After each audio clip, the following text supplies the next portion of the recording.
So this is just an instructional video on how to install a side vent screen with our new side vent sliders.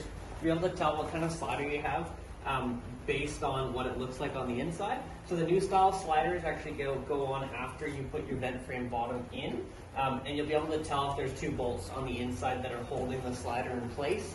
If you have an old style slider, it'll actually slide onto the bar from the outside, and you'll be able to see the inside of the bar in this cavity here, okay? The biggest difference with these new screens compared to the old ones is that if you have a new style slider with a new style screen, there won't be a flange that's bent here. So if you have a screen sent out that has a bent flange, that'll be for the old style one as opposed to the new style one. They're really simple to install. One trick that I like to use before I put them on is this bottom nut here has to be loosened off. What I actually do is over tighten it first and then back it off. What that allows it to do is stay in one place as opposed to slide down the bar, making it easy to put the screen on.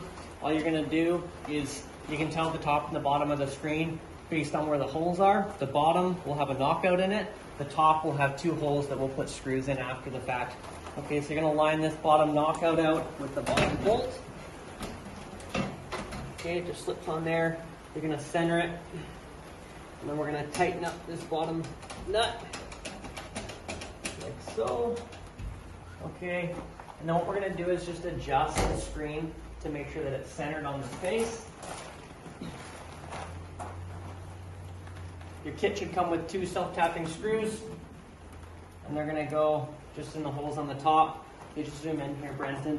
You'll see on this screen, we wanna have the flange so it's centered over the side vent slider there, okay, on each side. So that looks good there. And then all we're gonna do is just take your self-tapping screw